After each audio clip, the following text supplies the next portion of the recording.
Hello everyone, welcome to Study IQ. In this video, we will cover best 300 MCQs from the month of February. This is part 3. Let's begin this video. Prime Minister Surya Ghar Muft Bijli Yojana has recently marked its first anniversary on 13th of February 2025. Okay, now you have to tell me that as of January 2025, which of the following state has topped among the all states in terms of highest numbers of households which has benefited from this scheme, accounting from 41.47 of the total number of the households. So the name of this state is Gujarat. Now talking about this scheme was launched in the year 2024. Okay, and recently it has celebrated its first anniversary. Okay, and this scheme is implemented by Ministry of New and Renewable Energy. Now let us discuss about the data regarding this scheme. Okay, now as per the data, as per the estimate, around October 2025, 20 lakh of households will benefit from this scheme, and by March 2027, 1 crore household is the target. Okay, now Gujarat has received the maximum benefits from this scheme. Okay, so around 41.47 households has received the benefit from this scheme. Second state is Maharashtra and third one is Uttar Pradesh. Okay, so Gujarat, Maharashtra and Uttar Pradesh are the biggest beneficiary from this scheme. The scheme is projected to add around 30 gigawatts of solar capacity to rooftop installation.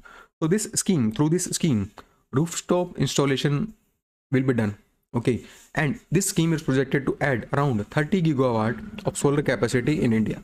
Okay, now talking about this scheme was launched in the year 2024, and the concerned Ministry of New and Renewable Energy. Now the aim of this scheme to install rooftop solar in the households in India and providing free electricity of up to 300 units every month for 1 crore households. So for 1 crore households, 300 units of free electricity will be provided every month as per this scheme. Okay, and the total outlay of this scheme rupees 75,021 crore rupees. Now there are two modes under this scheme. First one is RESCO mode, also known as Renewable Energy Service Company. Second one is utility-led aggregation model. Now what are these models? If the consumer don't have the funding to install these solar panels, then under the RESCO model, the company which are working in the renewable energy sector, they will install these solar panels on the consumers rooftops. Okay, and after the 5 years, the ownership of these solar panels will be transferred to the consumers. For these 5 years, the owners will be these companies. Okay, talking about this utility-led aggregation models, in place of companies here, the state government or DISCOMs will install this. Okay, or we can say that the state designated entities will install this rooftop on the roof of the consumers, and the ownership will be transferred after the 5 years to the consumers. As per recently released Bloomberg Limited Partnership report, that is Asia's Richest Family Index, Ambani family of Reliance Industry Limited has secured the top position as Asia's richest family with a net worth of $90.5 billion. So you have to tell me that which of the following families has ranked second in this index. Okay, so the second rank in this index is of Sharia Venant family. Sharia Venant family. It is associated with the company named Sharon Pokphand Group, and it is located in Thailand. Okay, and the wealth of this family is 42.6 billion. Okay, and the third family is Hartono family, and it is associated with the country named Indonesia. Okay, and its wealth is 42.2 billion. Now talking about other Indian families, like on fourth it is Mistry family. Okay, associated with the company Shapur Palonzi Group, and the wealth is 37.5 billion. Okay, now this Bloomberg Limited Partnership company is an American based company, and its headquarters is located in New York.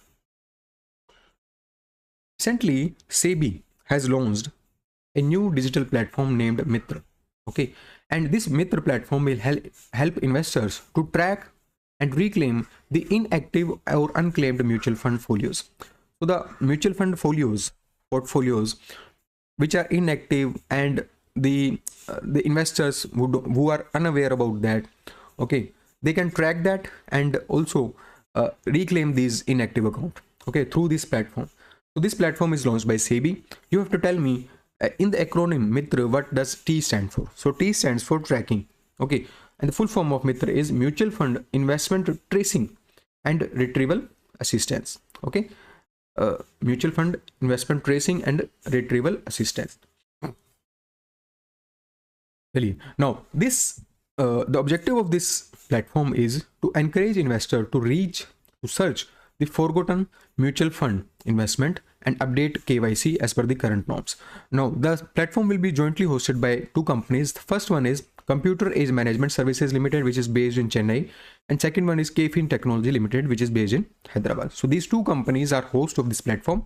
Platform name is Mutual Fund Investment Tracing and Retrieval Assistant. Recently, Central Coalfield Limited and Northern Coalfield Limited, which are a subsidiary of Coal India Limited, have signed separate MOU with which of the following organization to provide life-saving surgeries for children which are suffering from congenital heart disease under its Nanha Sadil initiative. So under Nanha Sadil initiative, these two companies has signed an MOU with Shri Satya Sai Health Education Trust.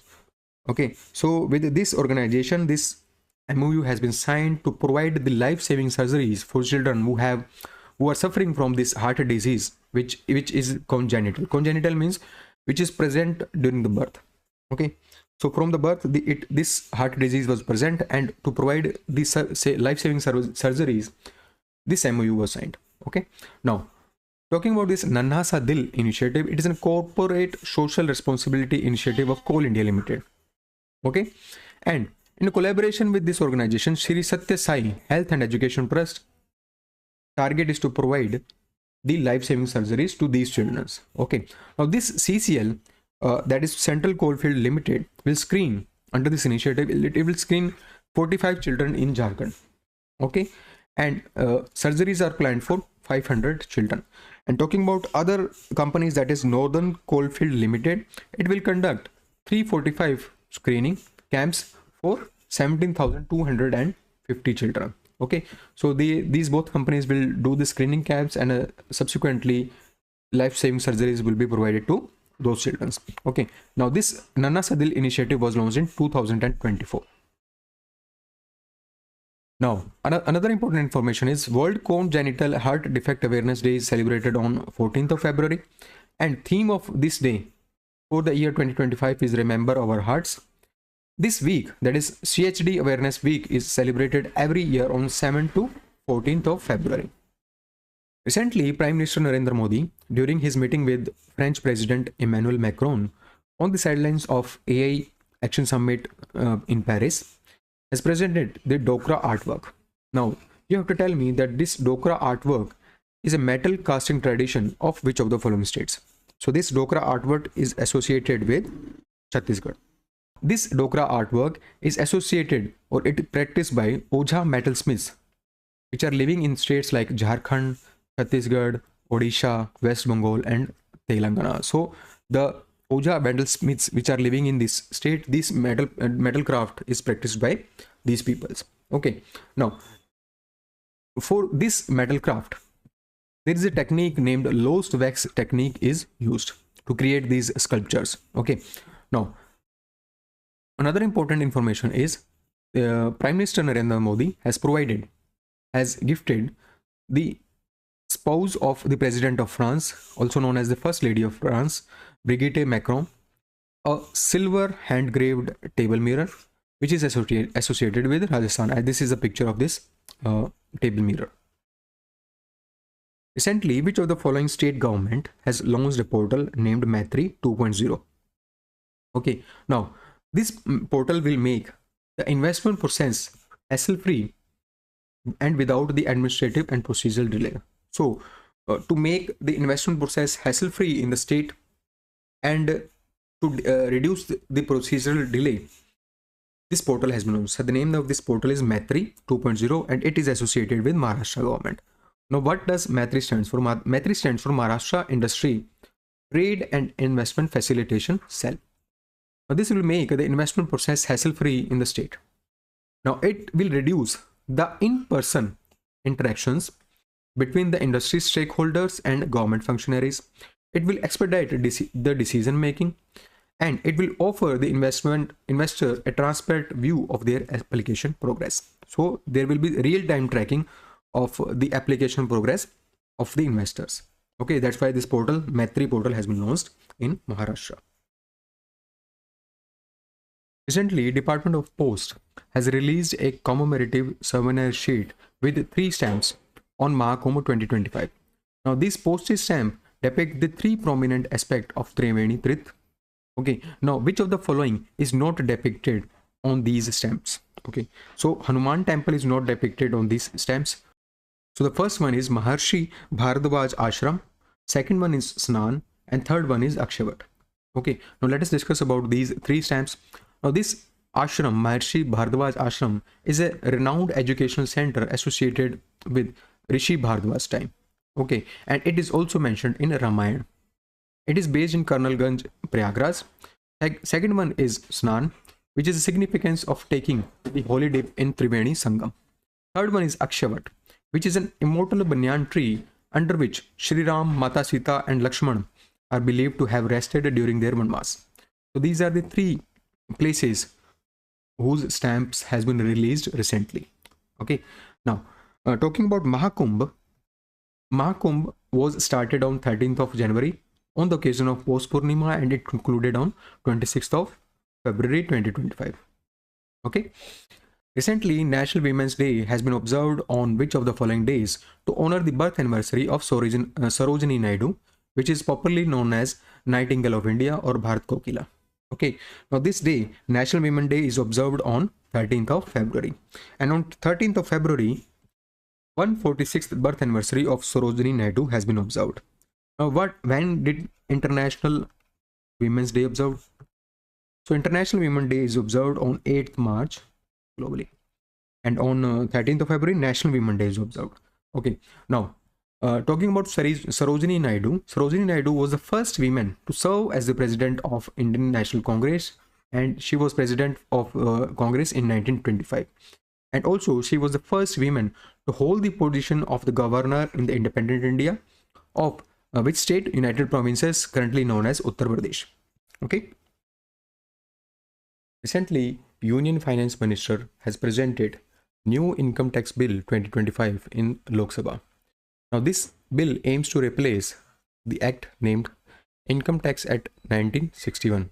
So, under this bill, the concept of an assessment year has been removed, and earlier with the term previous year will now be referred as what? So, this will be referred as the previous year will be referred now as tax year. Okay. Now, talking about this bill will simplify the tax filing process first of all, and it is expected to take effect from the year 2026. So from the 1st April 2026, this bill is expected to take into effect. Okay. Now, earlier the word count of the act was 5.12 lakh. It has also been reduced to 2.6 lakh. Okay, there were 819 sections in the act, and in this bill there are 536 sections. So all in all, many things has been revised, and the redundant provisions has been removed, and this act has been shortened. Okay. Now, earlier there was a concept of assessment year. Now this assessment year concept has been removed, and there was a term named previous year.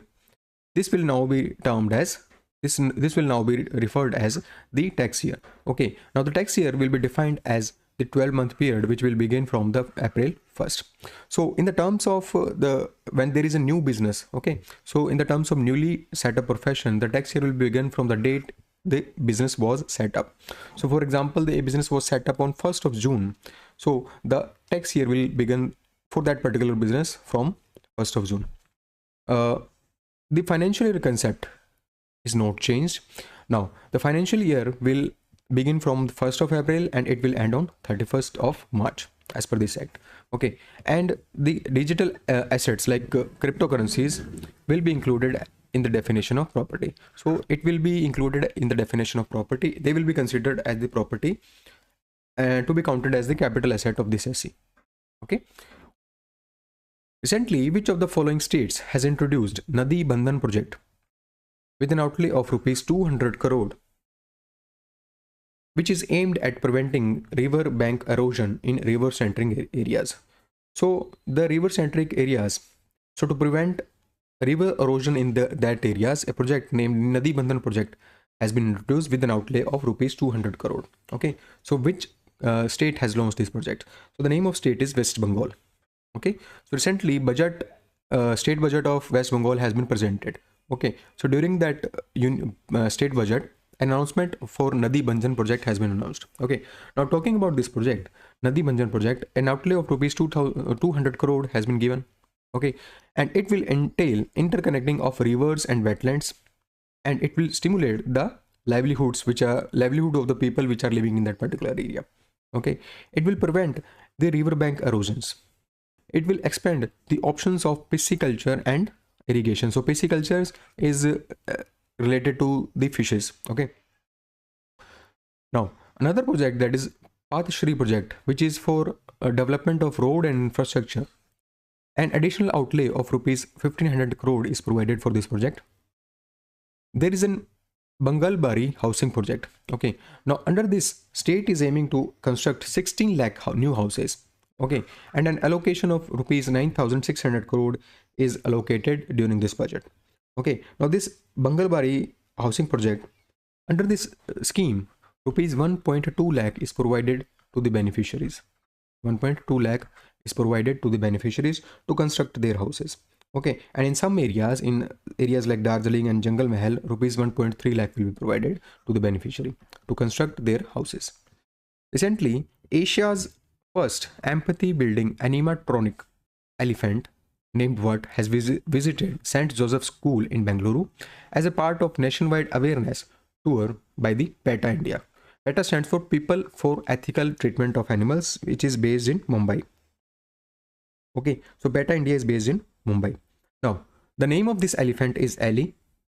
So this Ali elephant, which is a life-size elephant, okay, has visited a school in Bengaluru to create awareness among the students regarding the emotions of the elephants or the animals, like pain, fear, joy, love, etc., etc. And also they want to build empathy in students or in children's, that these animals deserve space to live. Okay, it is a lifelike mechanical elephant, and this elephant is 6.5 feet tall. Okay, and it is designed and developed by Prasoon Basu, and it's made up of materials like plaster and clay. Okay, now this PETA India is based in Mumbai, and it was started in year 2000. Now talking about PETA, it is a non-profit organization based in America. It is a non-profit organization based in America, and it is headquartered in Virginia, US. It was founded in the year 1980, and it opposes factory farming, fur farming, animal testing, and other activities which it considers to be the exploitation of animals.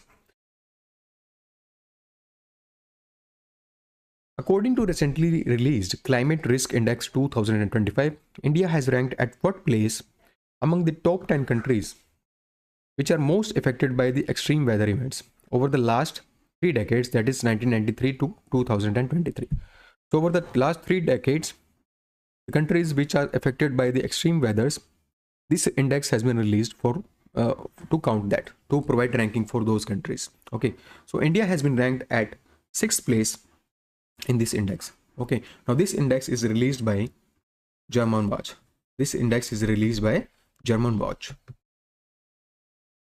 Okay, now talking about the top countries which are most affected by the extreme events are, on the first it is Dominica, second is China, and third one is Honduras, and India is at the 6th place. Now talking about the indicators by which this index has been created, there are mainly 3 indicators, that is losses due to hazard, fatalities due to hazard, and degree affected due to hazard. So based on these three indicators, this climate risk index has been created. Okay, now in India, floods, heat waves, and cyclones.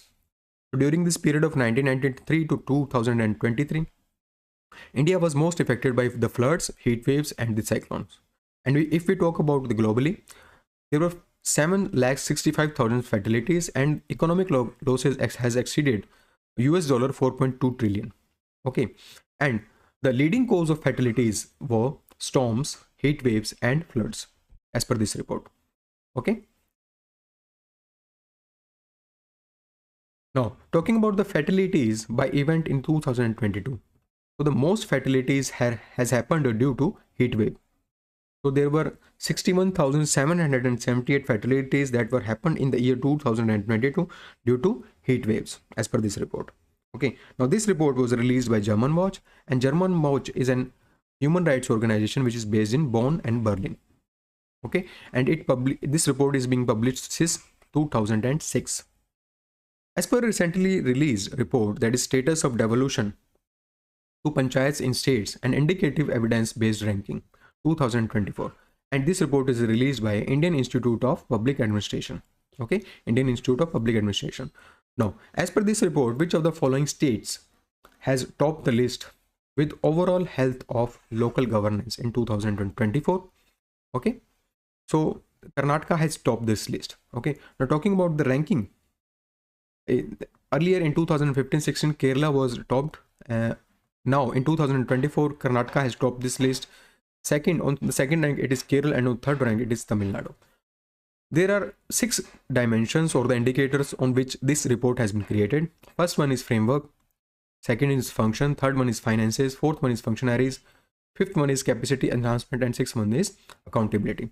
And talking about the weightage of these indicators, maximum weightage is provided to the finances. So finances has been provided the maximum weightage on which this report has been created.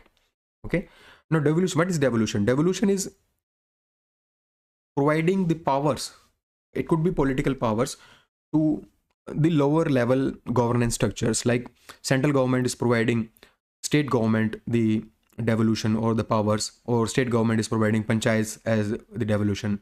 Okay, that is what devolution is.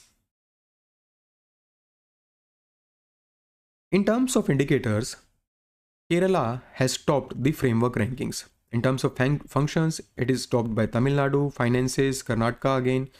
Functionaries, it is Gujarat. Capacity building, it is Telangana. And accountability, it is Karnataka. Okay, so these are the top states in the general category states in terms of the indicators.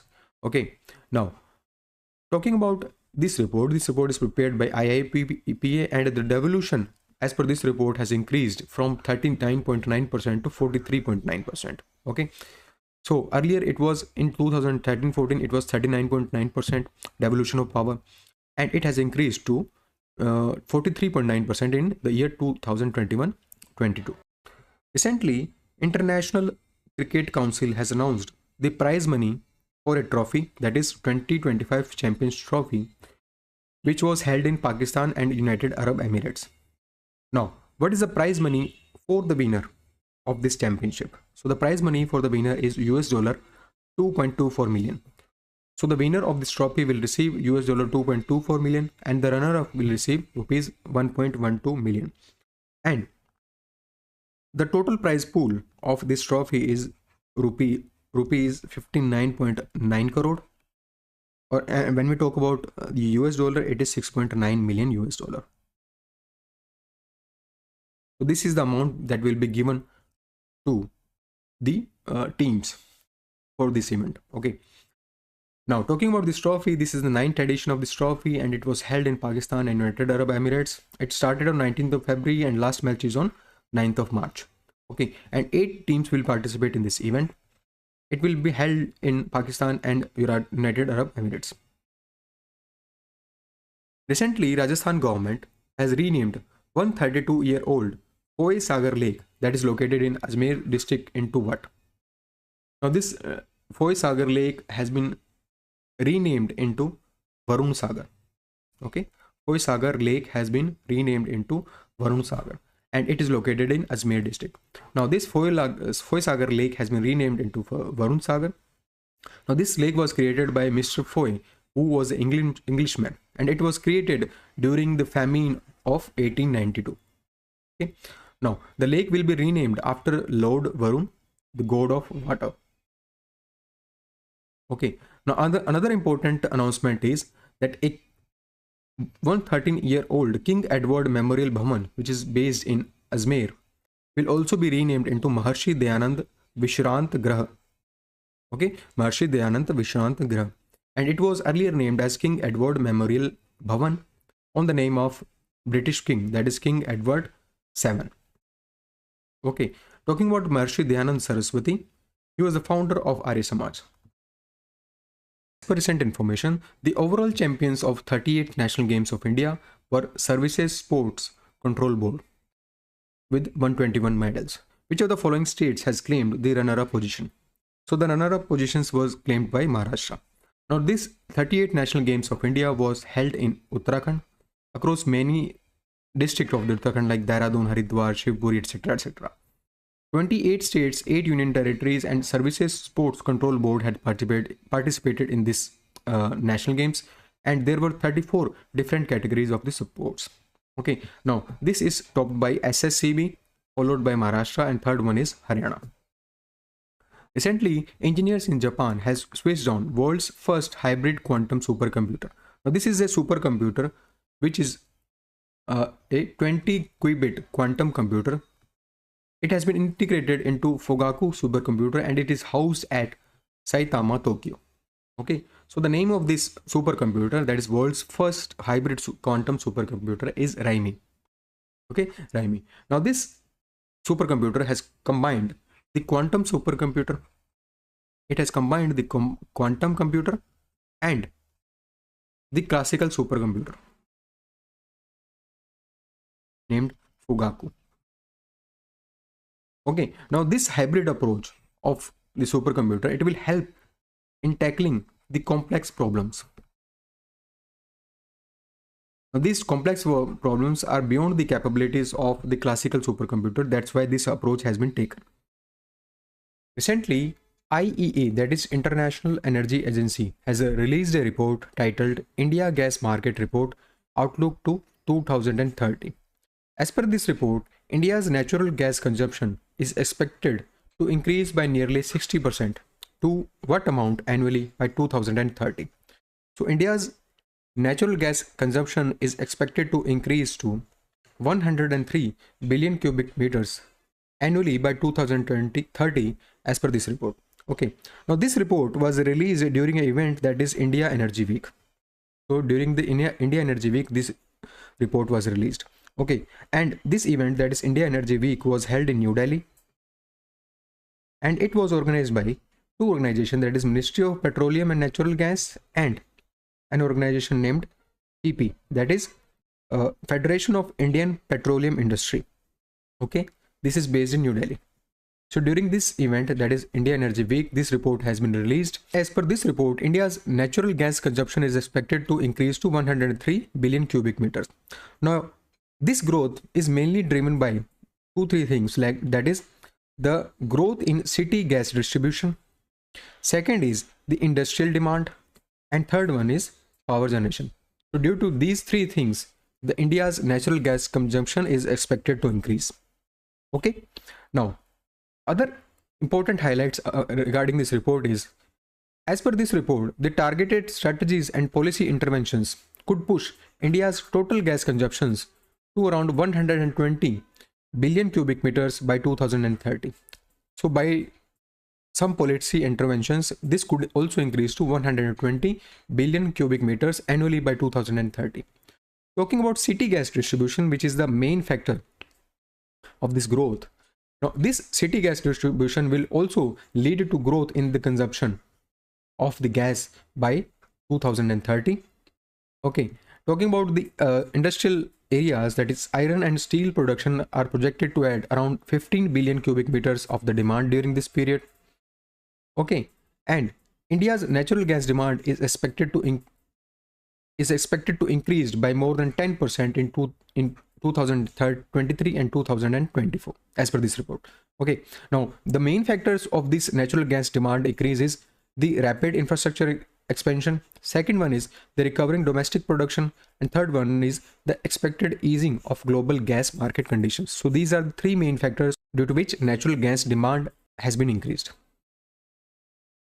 Now the domestic gas production. Talking about the India's domestic gas production, it met around 50% of demand in 2023. Okay, and it is expected to grow gradually, reaching just less than 38 billion cubic meter by 2030. And talking about the compressed biogas production, as per this report, it is expected to raise to 0.8 billion cubic meters annually by 2030.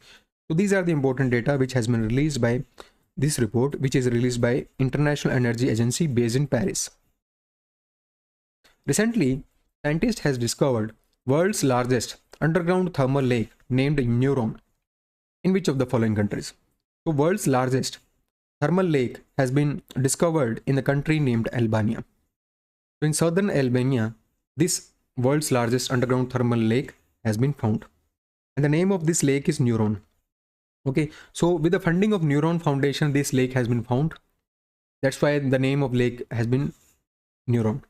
Okay, now talking about the measurement of this lake, it is 454 feet long and 138 feet wide. Who among the following has been awarded the knighthood of the most excellent order of the British Empire by the United Kingdom? So this award, that is the most excellent order of the British Empire, is given by the United Kingdom government. And who among the following recently has been given this award? So N. Chandrasekhan, the chairman of the Tata Sons Group, has been given this award recently. And this award is related with United Kingdom government. Now, this award is given in the field of the arts, sciences, charitable endeavors, public service. And it was established by King George V in 1970. Okay. Earlier in 2023, Anna Chandrasekhan was also awarded with France's highest civilian award like Cavalier de la Légion d'Honneur, also known as the Knight of the Legion of the Honor. Okay. Now talking about the structure of the Order of the British Empire. On the top, it is the Knight or Dame Grand Cross, which is highest class in many of the order. Second is Knight or Dame Commander. Third is Commander of Most Excellent Order of the British Empire. Fourth one is the Officer of the Order of British Empire, and fifth one is Member of the Order of the British Empire. So this is the structure of the this award. Recently, 9th Asian Winter Games has been concluded in Harbin, China. Which of the following countries has topped the medal tally? So the medal tally has been topped by China, and India has secured 0 medal in this games, that is 9th Asian Winter Games. Okay, now this Asian Winter Games was held in Harbin, China, and it is also known as Harbin 2025. Now these games were organized by Olympic Council of Asia and International Skating Union, and there were 11 winter sports discipline in which these winter games were organized. Official mascots of these games were Bin Bin and Nini. I can show you the pictures are here. These are the mascots Bin Bin and Nini of these winter games. The motto of winter games were Dream of Winter, Love Among Asia. This was the motto of these games. Now talking about the medal tally, China has topped the medal tally with 85 medals, in which 32 are gold. Republic of Korea was on second rank with 45 medals, and Japan was on third rank. Recently, Prime Minister Narendra Modi and Tesla CEO Elon Musk has met. Now during the meeting, PM Modi has gifted Musk's children an Indian classic book, that is The Crescent Moon. Now you have to tell me that this book, that is Crescent book, is written by who among the following? Now the Crescent book is written by Rabindranath Tagore. Now during the meeting, the Prime Minister Modi has given 2 more books to Musk for his children's. First one was The Crescent Moon, second one was the Great R.K. Narayan Collection, and third one was the Panchatantra. Panchatantra was written by the Pandit Vishnu Sharma. So these are the 3 books which has been given, which has been gifted by Prime Minister Narendra Modi ji to Elon Musk. Okay, and Elon Musk has gifted the hexagonal ceramic heat shield tiles of his company's Starship. These heat shield tiles are designed to protect the spacecraft from extreme heat that it encountered during the atmospheric re-entry. So during its way back to the Earth, these heat shield tiles are protecting the spacecraft from the extreme heats. Okay, and these heat shields are made up of silica based ceramic. This was gifted by the Elon Musk to Prime Minister Narendra Modi. Recently, which of the following Indian players was named as one of the 4 event ambassadors for ICC Champions Trophy 2025, which will be held in Pakistan and Dubai? So this trophy is the 9th edition of this Champions Trophy 20, and this trophy of 2025 will be held in Pakistan and Dubai. And there are 8 teams which are competing for this trophy, and these 8 teams will be divided into 2 groups. Okay, and it is being held in Pakistan and Dubai. Okay, so there are 4 event ambassadors of this trophy. From India, it is Shikhar Dhawan. Okay, from Pakistan, it is Sarfaraz Ahmed. From Australia, it is Shane Watson. And from New Zealand, it is Tim Southee. So these are the 4 event ambassadors of ICC Champions Trophy 2025. Recently, ICC has announced the prize money for this event. So the winner of this event will receive a prize money of $2.24 million. And the total prize money of this event is $6.9 million. Recently, China Manned Space Agency has unveiled the names of Moon Landing Spacesuit and Manned Lunar Rover for countries' lunar exploration missions. So, for countries' lunar exploration mission, the names of spacesuit and lunar rover has been unveiled recently. You have to tell me the name of the landing spacesuit. So, the name of moon landing spacesuit is Wangyu. Now, Wangyu means the gazing into the cosmos. Now, this name of spacesuit echoes the name of country's extravehicular spacesuit, that is Phaethon, which means flying into the space. Okay, and the name of lunar rover is Tansuo, which means exploring the unknown. Now, in February last year, the lander has been named as Lanyu, embracing the moon, and crew spacecraft was been named as Mengzhou, which means the dream vessels. So these are the names of the spacesuit, spacecraft, and the lander which has been launched, which has been unveiled for the lunar exploration mission, which China is aiming to launch soon.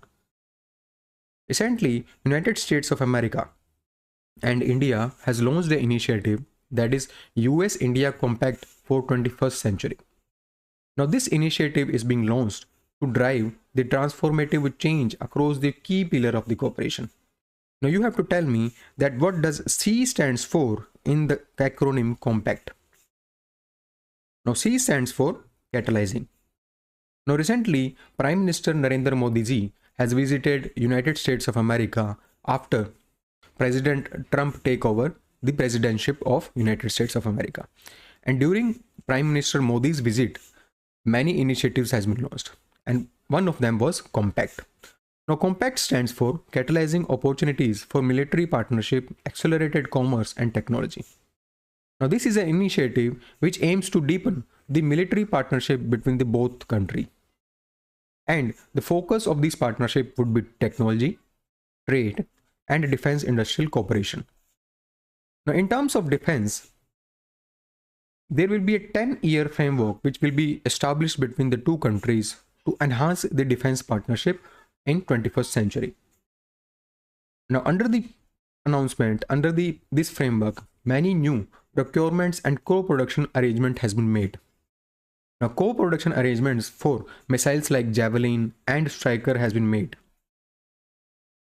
Talking about other important initiative related to defense sector, an initiative named in Asia has been launched by both countries, and Asia stands for Autonomous System Industry Alliance. Now, what are these autonomous systems? Autonomous systems are those systems which need less or no human intervention. Now, this Asia initiative has been launched to scale the industry partnership, and partnership between two companies like Anduril Industries and Mahindra Group has been happened during this visit. Okay. Now this partnership between Mahindra and Anduril has been done to co-develop and co-produce maritime system and drones, and for development of active towed array system, and partnership has been signed between L3 Harris and Bharat Electronics Limited during this visit. In terms of trade and investment in both countries, a mission named Mission 500 has been announced. Now, this mission has been announced to make the bilateral trade between two countries to $500 billion by 2030. In terms of energy security, both countries has collaborated to ensure that energy should be affordable, reliable, and there is availability of the energy between the both countries. Another important initiative launched during the visit is US-India Trust Initiative. Now, Trust stands for Transforming the Relationship Utilizing Strategic Technology. So, utilizing strategic technology, relationship between both the countries will be enhanced.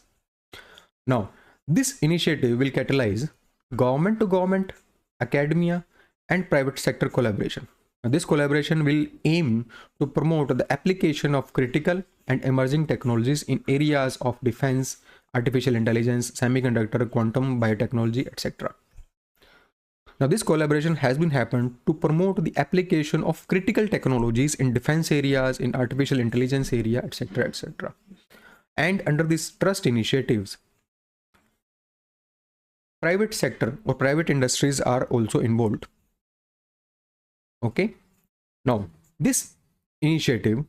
under this initiative, both countries will aim to enable the industry partnership and investment in next generation data centers, co-development of processors in artificial intelligence, and etc. Another important initiative is Indus Innovation. Now, this is an innovation bridge which is bundled on Indus X platform, that is India-US Defense Acceleration Ecosystem. Now, this Indus Innovation will advance the partnership between industries and academic of both countries, and they will foster investment in space, energy, and another emerging technologies. So, to foster investment in space, energy, and emerging technologies, this initiative, that is Indus Innovation, has been launched. Another important initiative is Strategic Mineral Recovery Initiative. Now, this initiative between US and India aims to recover and process the critical minerals. Critical minerals include lithium, cobalt, and rare earths. So, to recover and process the critical minerals, this initiative, that is Strategic Mineral Recovery Initiative, has been launched by these two countries. Okay, and during the visit, both country leader has hailed 2025 as a pioneering year for US-India civil space cooperation. So these are the main highlights during the visit of Prime Minister Narendra Modi ji to United States of America. Recently, Rural Technology Action Group, that is RUTAGE, Smart Village Center. So RUTAGE Small Village Center has been launched at which of the following place. Now, this center has been launched to integrate the cutting edge technologies with rural needs. So, to fulfill the rural needs, this Smart Village Center has been launched at which of the following places. So, this center has been launched recently at Mandora, Sonipat, Haryana. So, at this place, this center has been launched. Now, what are the aim and objective of this center? What are the benefits from this center? Let us discuss that. Now, this center will bridge the gap between the rural needs and technological advancements. So, under this initiative, the advanced technology will be provided to the rural areas, to the rural peoples, and innovative solution will be enhanced. And innovative solution will be provided for animal intrusion, organic farming, livelihood enhancing technologies, etc. There are 5 technology tracks on which this center will work. These are agriculture and waste management, root ag technologies, livelihood and entrepreneurship, renewable energy, national innovation, WASH, that is waste management, water, sanitation solution, affordable housing. fintech, capacity building, that is capacity building initiative will be launched in tier 2 and tier 3 colleges. Government scheme apps, dissemination of government schemes through these applications. Assistive technologies, that is technologies which will be helpful for differently abled individuals, and custom solutions. So deployment of technologies for animal intrusion preventions. Okay, so these are the 12 important areas in which this RUTAG model or RUTAG center will be helpful for the villagers or the rural people. Recently, Forbes India has unveiled 12th edition of Forbes India 30 under 30 class of 2025. So recently this list has been released by Forbes India, and this list honor 30 young professionals and entrepreneurs who have made significant contribution across 19 categories. So who among the following is the youngest award winner in this list? So you have to tell me that who among the following is the youngest award winner. So youngest award winner in this list is Gukesh Domaraju, who is a chess player, noted chess player, and the world champion in chess currently. So this list honors the young professionals in 19 categories. So basically, in 19 categories, young professionals are honored. And this list is given by Forbes India, which works under Forbes company. Now talking about this list was launched for the first time in 2014.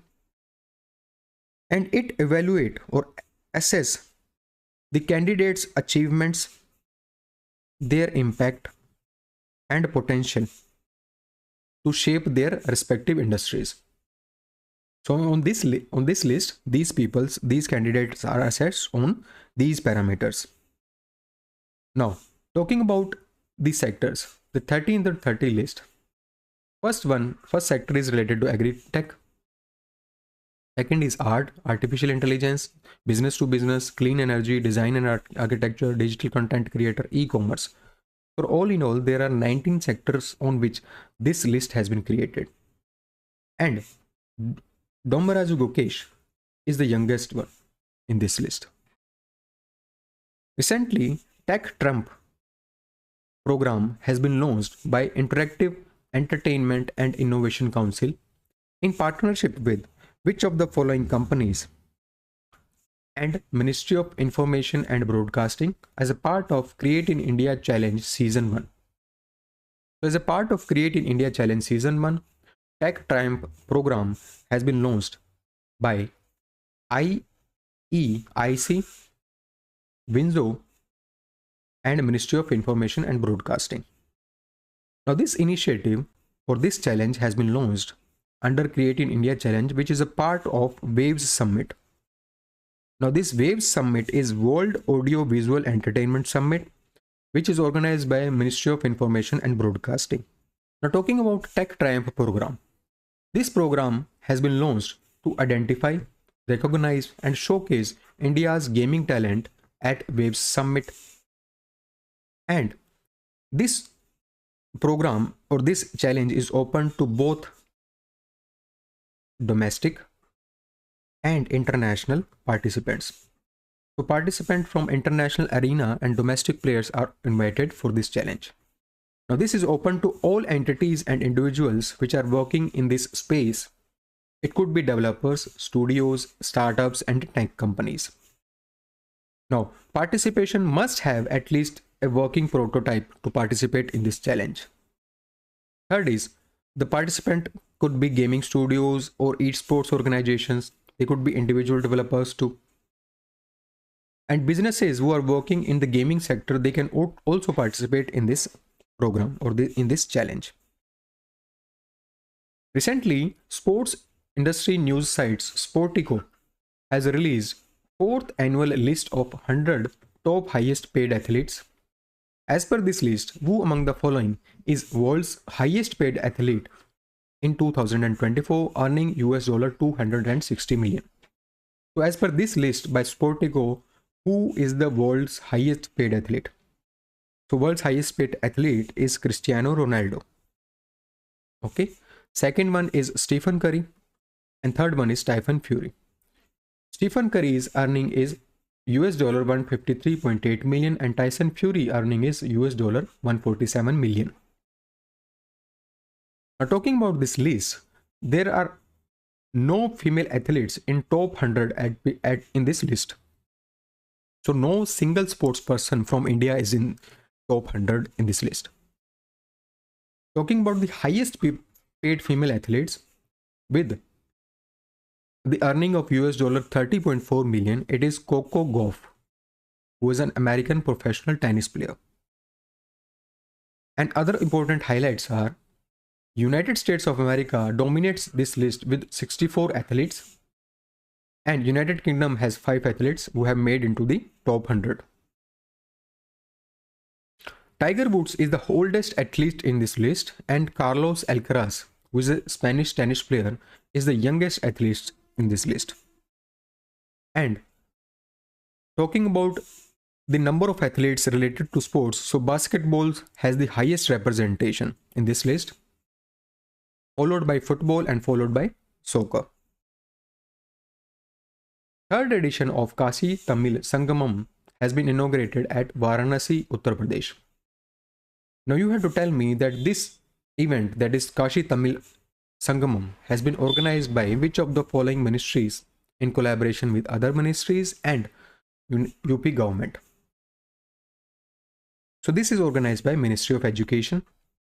First edition of Kashi Tamil Sangamam was organized in year 2022. Second was in 2023.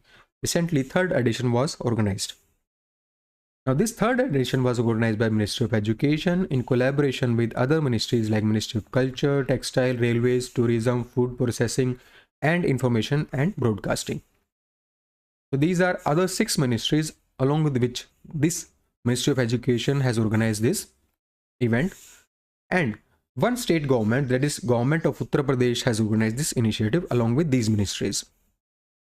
Theme of this Kashi Tamil Sangamam for third edition is Rishi Agastya, and the objective of this event is to rediscover, reaffirm and celebrate the age-old links between Tamil Nadu and Kashi. Kashi is based in Uttar Pradesh.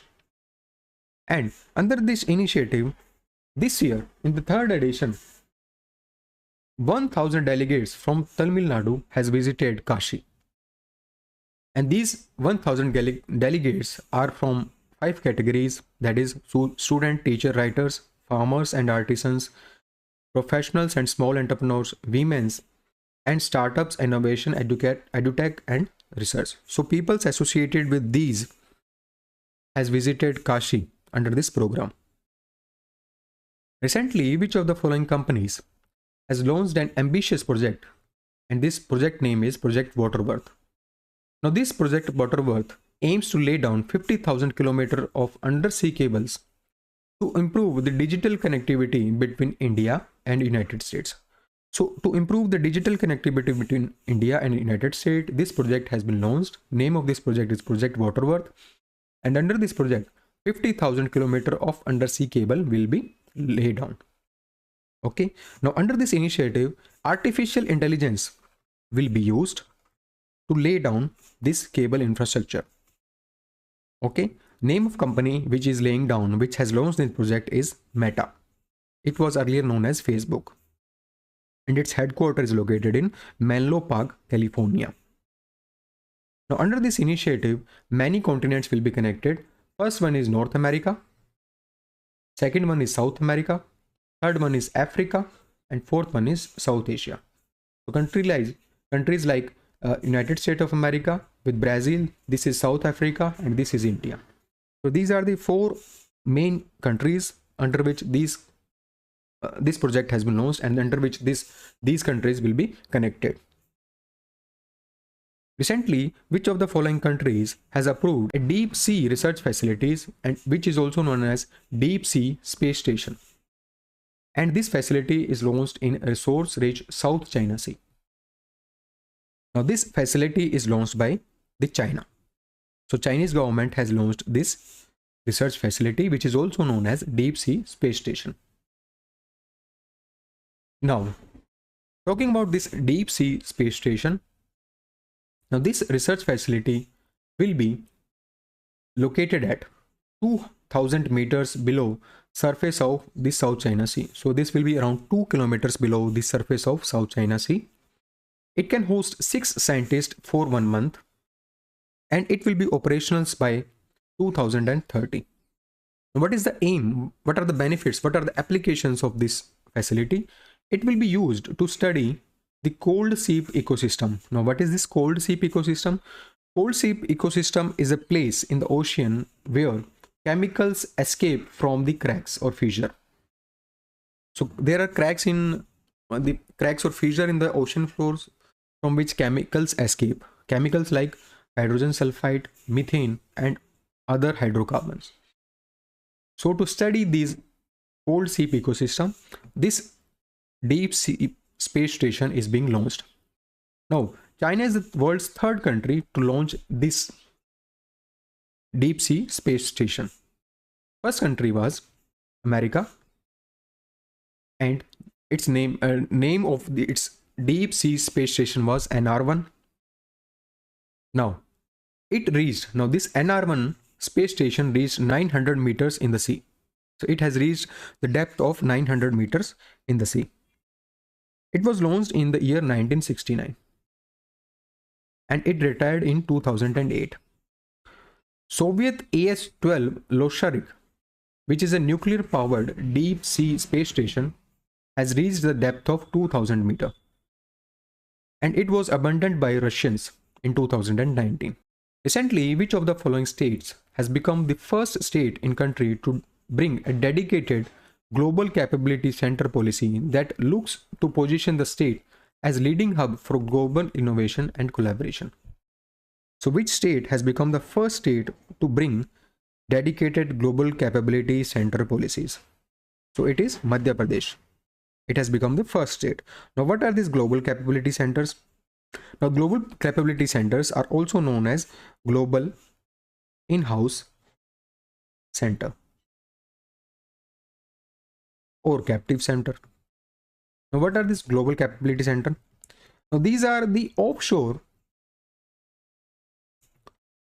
or near shore facilities of global MNCs. So for MNCs, these are the offshore and near shore facilities. Okay, now with the help of these global capability centers, they provide wide range of specialized services like information technology, research and development, finance, etc., etc. And these global capability centers are fully owned entities of these MNCs. So for example, Amazon has its headquarters in America and its global capability center is located in India too. Now, how this global capability center, which is based in India, in helping Amazon? It will help the Amazon in leveraging the talent from India. Now, under this policy, the policy targets sectors like information technology, finance, engineering, human resources, and emerging technologies. And this policy is India's first dedicated framework for fostering GCC growth in Tier 2 cities. So Tier 2 cities of Madhya Pradesh will be benefit from this policy. Now, aim of this policy is to attract over 50 global capability centers, and through this policy, foreign investment will be facilitated in the states, and it will also encourage the infrastructure development in the state. Now, the nodal agency of this policy is Madhya Pradesh State Electronics Development Corporation Limited. Recently, which of the following organization has launched a dedicated portal for related party transactions? Now, this portal aims to enhance the corporate governance and ensure greater transparency in Indian securities market. So, to enhance corporate governance, this portal is launched by SEBI. Okay. Now, what are these related party transactions? So these are kind of business deals between two parties or between two companies. This is kind of business deals. Now these two parties have pre-existing connections. Actually, these deals are legal deals between these two parties, But there could be some kind of conflict of interest due to these beginners deals. How? Let me tell you with an example. For example, a company sells its goods. This company sell its goods to its subsidiary. Now there could be conflict of interest that the company is selling goods to its subsidiaries and profiting from that. Okay? Or a company leasing property to a party which is related to that. Okay? So there could be conflict of interest that could be arises through this deal. That's why this related party transaction portal is launched by SEBI. It will enhance the corporate governance. Now, this portal is formed by some advisory firms like INGOM Research Services based in Bengaluru. Second is Institutional Investors Advisory Services based in Mumbai. And third one is Stakeholder Empowerment Services based in Mumbai. So these three firms, advisory firms, has formed this portal.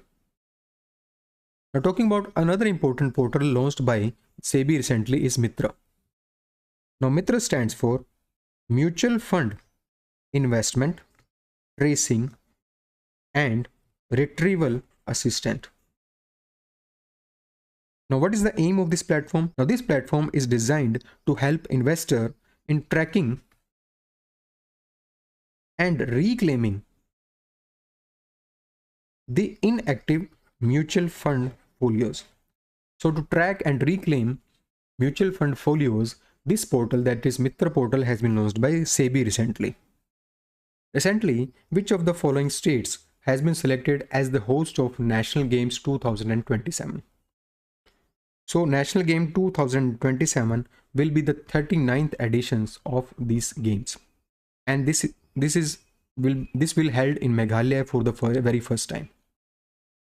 38th edition of National Games were held in Uttarakhand, and it happened recently. The mascot of 38th National Games was Mauli.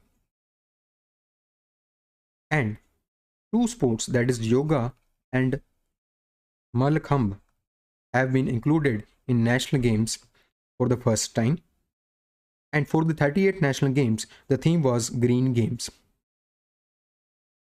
Now talking about the National Games were started in the year 1924 in the undivided India,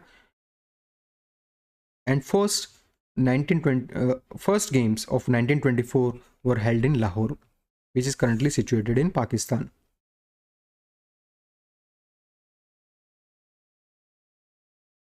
Recently, Sukri Bomagovda, also known as Sukra Ji, has passed away. She was known as the walking encyclopedia of which community? So she is associated with Halaki community, and she was also known as Shukraji. She was awarded with Padam Shri Award in 2017 in the field of arts. So she has composed around 4,000 tribal folk song of Halaki community. That's why she was known as the walking encyclopedia of Halaki community. Now this Halaki community is associated with Karnataka.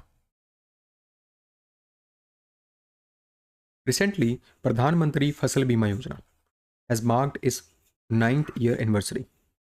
Now, under this scheme, there is a uniform premium of only 2% that is to be paid by the farmers for all kharif crops, and what premium to be paid by the farmers for rabi crops. Okay, now you have to tell me that. So for all kharif crop, 1.5% of the uniform premium that is to be paid by the farmers under this scheme. Now recently, this scheme has celebrated its 9th anniversary. This scheme was launched in year 2016. And under this scheme, 3 types of crop, that is kharif crop, rabi crop, and commercial crops, are taken into account. Now what are these kharif crop and rabi crops? Now kharif crop and rabi crops. Now talking about kharif crop is sown with onset of the monsoon. So with onset of the monsoon, in June to October, these crops are sown. And examples like rice, maize, millet, pulses, etc. Talking about Rabi crops are sown in winter after the monsoon. For these crops, this scheme was launched in the year 2016. Now, what was the aim of this scheme? So the aim of this scheme is to provide the insurance coverage and financial support to the farmers in the event of failures of any notified crops. So under this scheme, crops are notified, okay, and farmers, including sharecroppers and tenant farmers, can take benefits from this scheme. So farmers growing the notified crops in the notified areas are eligible for coverage under this scheme. Now this scheme has replaced National Agriculture Insurance Scheme and Modified National Agricultural Insurance Scheme. So these two schemes has been replaced with Pradhan Mantri Fasal Bima Yojana. This scheme was launched in 2016 and it is administered by Ministry of Agriculture. And under this scheme, insurance coverage is provided to the farmers in the event of failure of the crops of the farmer as a result of natural calamities, pest or disease. Now these natural calamities could be hailstorm, droughts, floods, cyclones, etc. And attack of these pests and disease, in event of these, they can also take the insurance coverage. Okay, now talking about this scheme, the premium under the scheme is uniform. It is only 2% for all Kharif crops and 1.5% for all Rabi crops. And talking about commercial and horticulture crops, the premium that is to be paid by the farmers is 5%. Now, premium over and above these limits will be shared by the central and state government. In terms of normal states or general state, it is 50:50. That is 50 will be provided. 50 ratio will be provided by the center and half will be provided by the state government. And in terms of northeastern state, 90 would be provided by the central government and 10 would be provided by the northeastern state. As per recent information, Indian Army is gearing up for 6th edition of exercise Dharma Guardian with which of the following countries? So you have to tell me that this exercise, that is exercise Dharma Guardian, is being held between Indian Army and which of the following countries? So this is being held between India and Japan. And this edition, that is 6th edition of this exercise, will be held in Japan. The name of place is Mount Fuji. At this place, this exercise will be conducted. Now this is an annual exercise that is conducted between the two countries, and first edition of this exercise was conducted in the year 2018. Other exercises between India and Japan are Sahyog Kaizen. Now it happens between the Coast Guard of both countries. Naval exercise name is ZMEX, and Air Force exercise is based in name is Shinyu Maitri. As per recent information, Reserve Bank Integrated Ombudsman Scheme 2022 to be called as Reserve Bank Ekikrit Ombudsman Yojana 2021 instead of Reserve Bank Ekikrit Lokpal Yojana 2021 after the inputs of Lokpal of India. Now this scheme also include under its ambit non-scheduled primary cooperative banks with a deposit side of but amount. Now this scheme include these banks, these cooperative banks with a deposit size of rupees 50 crore and above. Now what is this scheme? That is, what is this context real actually? Actually, the scheme was earlier known as Reserve Bank Ekikrit Lokpal Yojana, but now this Lokpal term has been changed to Ombudsman. Now why this has been changed? Actually, we in India we have Lokpal 2, which is defined under Lokpal and Lokayut Act 2013. Now under this Lokpal, what this Lokpal do? This Lokpal inquires into the allegations of the corruption that are against the public functionaries. Now the term Lokpal, expression of this term Lokpal, which is associated with an exclusive body named Lokpal of India, is contrary to the provisions of this Lokpal Act. That's why this Lokpal name has been changed to Ombudsman in this scheme, that is Reserve Bank Ekikrit Ombudsman scheme. Okay. Now, talking about this scheme was launched in the year 2021 by Reserve Bank of India. And under this scheme, the customers can seek redressal of grievances which are related to banking and digital payment sector.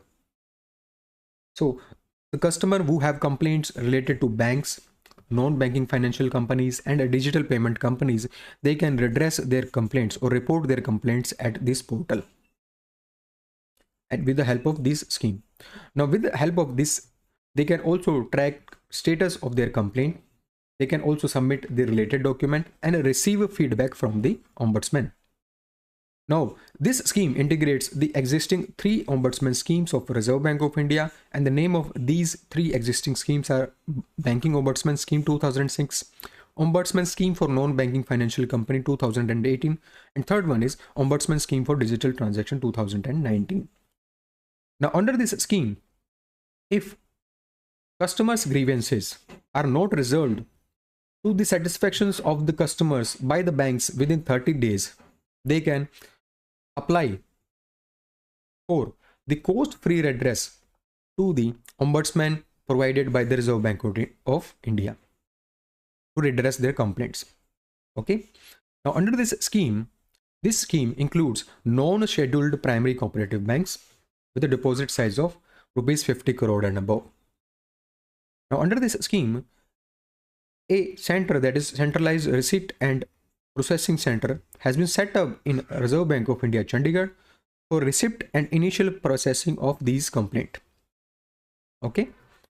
Now, an appellate authority will also be established under this scheme, and this is Executive Director in charge of Consumer Education and Protection Department of Reserve Bank of India. So this would be the appellate authority under this scheme. Recently, Ministry of Skill Development and Entrepreneurship and which of the following companies has announced the launch of AI for Entrepreneurship micro learning module for young innovators across India. Now, under this module, aim is to skill 1 lakh youth through the program. Now, Ministry of Skill Development has partnered with Intel to announce this module, that is AI for Entrepreneurship micro learning module. Now, talking about Intel, Intel is an American multinational corporation which is headquartered in Santa Clara, California. And it manufactures and sells computer components. Now, talking about this program, this module is launched for the young innovators and aim is to skill 1 lakh youth under this program. Now, under this program, NSDC, that is National Skill Development Corporation, is also a part.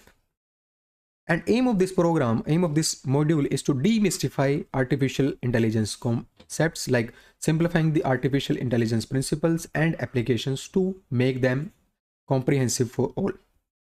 It also aims to address the myth and misconceptions which are associated with artificial intelligence and entrepreneurship.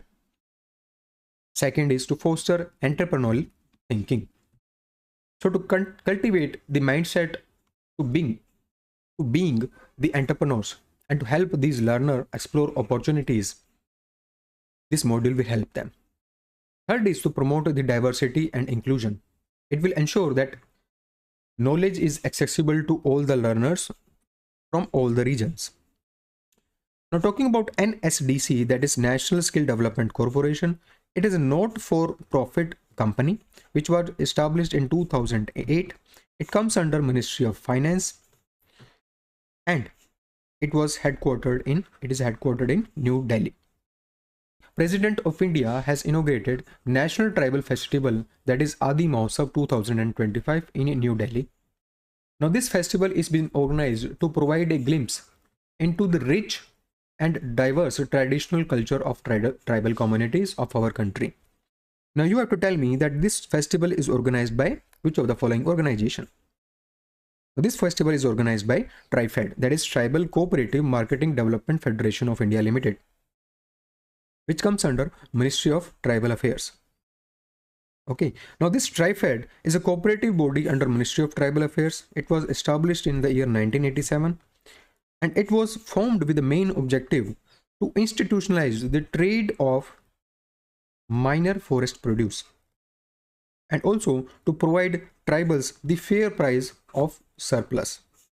agriculture product. So to provide fair price of surplus agriculture product to the tribals, this organization was created. Headquarters of TribeFed is located in New Delhi. Recently, Ministry of Ayush has announced the opening of nominations of Prime Minister Yoga Awards 2025 edition. Now this award is conferred in different categories, with each winner winning a trophy, certificate and cash award of what amount? Now, under this award, a cash amount of rupees 25 lakh is provided to the winners. Now, talking about this award was launched to recognize those individuals and organizations which has contributed and worked to promote the development of yoga. So, to promote and develop yoga nationally and internationally, individuals or organizations who have contributed, this award is provided to them. Now, it is conferred in 4 categories, that is national individual, national organization, international individual and international organization. The individual's age must be 40 years or older and they should have at least 20 years of dedicated service in yoga promotion. Now, under this scheme, a screening committee which is constituted by Ministry of Ayush will review all the application and recommend the name of 50 persons per award category to the evaluation jury. Now this screening committee will consist of 3 official members and it is headed by the chairman, who is Secretary Ayush. Now talking about the evaluation committee, it will comprise of 7 members including a chairperson, and chairperson would be the cabinet secretary. Recently, which of the following organization has launched a campaign, and the name of campaign is Imagine a World with More Women in Science. And this campaign aims to mark the 10th anniversary of International Day of Women and Girls in Science. Now you have to tell me that this campaign is launched by which of the following organization. So this campaign is launched by UNESCO, that is United Nations Educational, Scientific and Cultural Organization. Now this was organized on 10th of anniversary. Now this campaign was launched to mark 10th of anniversary of this day, that is International Day of Women and Girls in Science, which is celebrated on 11th of February. Theme of this day is Unpacking STEM Careers, Her Voice in Science. Now this campaign emphasizes positive impacts of diverse perspective in scientific fields, and it also ensure and encourage the participation of women in science field using hashtag Every Voice in Science. Okay, now this 11th February or this day was declared by General Assembly in 2015. Recently, the proposed long optical fiber submarine cable, that is CMEWE6, which will connect India to Singapore and France, came step closer to reality as Bharti Airtel has announced its landing in Chennai. So Bharti Airtel has announced the landing of a cable in Chennai, and the name of this cable is CMEWE6, which is an optical fiber submarine cable which will be helpful for telecommunication. Now you have to tell me that the length of this optical fiber submarine cable is what? So the length of this cable is 21,700 kilometers. The full form of this cable is Southeast Asia, Middle East, West Europe 6, which is also known as SMW6. Now this cable is expected to be operational in 2026 and it has the global capacity of 220 terabit per second. It is a telecommunication. It will promote the telecommunication between the connecting countries. Now this cable is 21,700 kilometers long, and SMW6 consortiums include countries like Bangladesh, India, Maldives, Saudi Arabia, France, Singapore, Indonesia, Pakistan and Batelco. Okay, now this is the map of this cable. It started from France, moving towards Egypt, then Oman, Saudi Arabia is here, Pakistan is here, then India is here, Sri Lanka. It will connect Sri Lanka to. Okay, so there are many countries which this cable is connecting. Now Recently, another important cable project, that is Project Waterworth. Project Waterworth was launched. Now, this Waterworth project was launched by the company named Meta. Under this, 50,000 kilometer of undersea cable will be laid down between India and United States. Okay. Now, this cable will improve the internet connectivity, or it will provide the more reliable internet services between the countries. Recently, Government of India has approved the continuation of integrated PM ASHA scheme. Up to which year? So PM ASHA stands for Pradhan Mantri Annadata Aay Sanrakshan Abhiyan. Okay. Now this scheme has been extended up to year 2025-26. Now let us discuss about this scheme. Now this scheme was launched in the year 2018, and the nodal ministry of this scheme is Ministry of Agriculture and Farmer Welfare. Now, why this scheme has been launched? This scheme has been launched to ensure the remunerative prices to the farmers for their produce. So, to provide remunerative prices to the farmers, this scheme was launched by Ministry of Agriculture and Farmer Welfare, and it wants to bring in more effectiveness in implementation of the procurement process. Now, what is this? Let us discuss about this procurement process through the components of this scheme. Now, there are 4 components of this scheme. First one is price support scheme. Now, under this component of this scheme, physical procurement of pulses, oilseeds and copra will be done by the central nodal agencies. These central nodal agencies are NAFED and FCI, that is Food Corporation of India. Now, this procurement will be done by these agencies with the proactive role of the state government, and expenditure and losses due to the procurement will be borne by the central government under this component. Second component is price deficiency payment scheme. Now, under this component, it will cover all oilseeds for which MSP has been notified. That is, minimum support price has been notified for all oilseeds. Those oilseeds will be covered under this component of this scheme.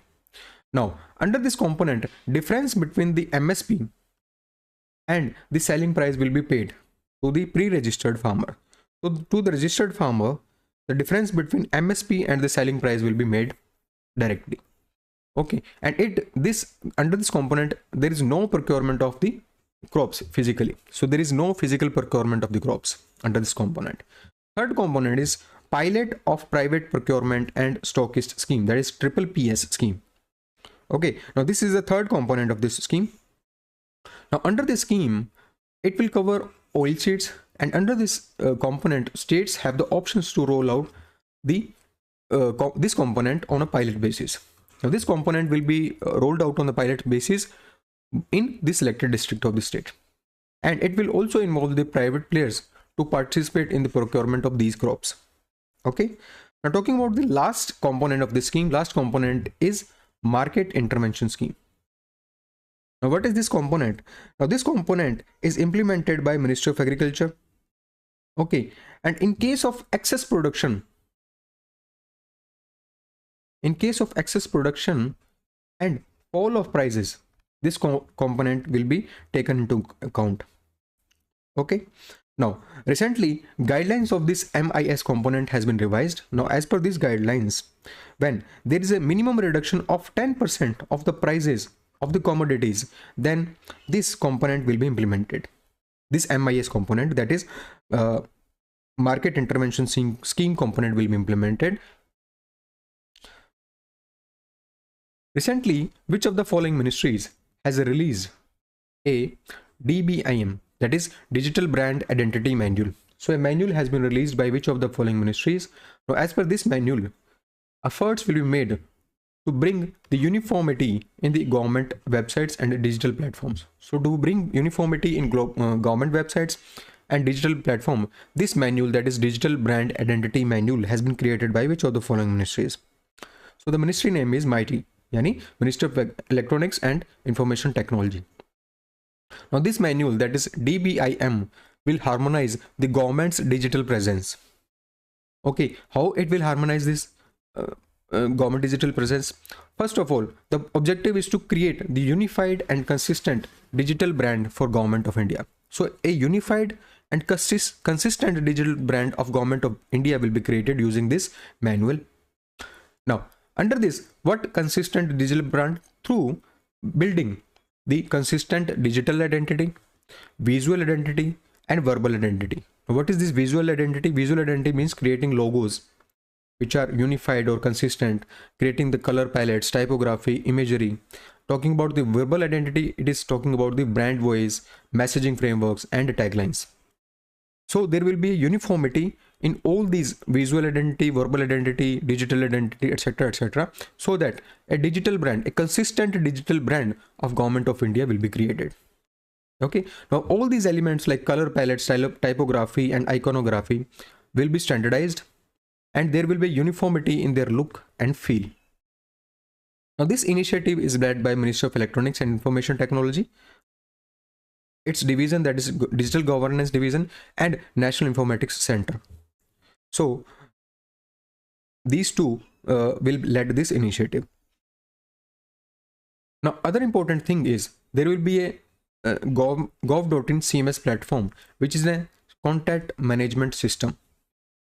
Now under this system, that is Central Content Publishing System, there will be a mechanism that will be streamlined for centralized content updates. Now these are the key component of this initiative. Another important component is social media integration, so that a uniform approach will be taken up for social media branding and digital outreach.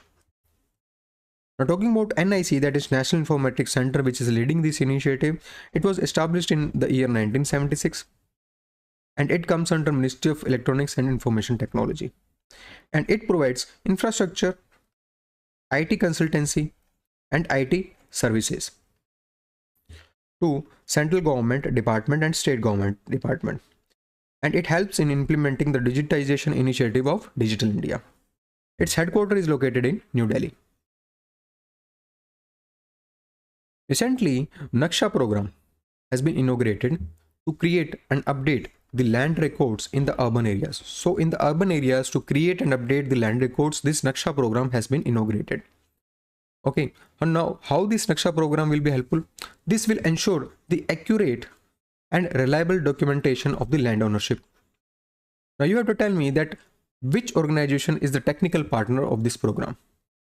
Now Naksha stands for National Geospatial Knowledge Based Land Survey of Urban Habitation.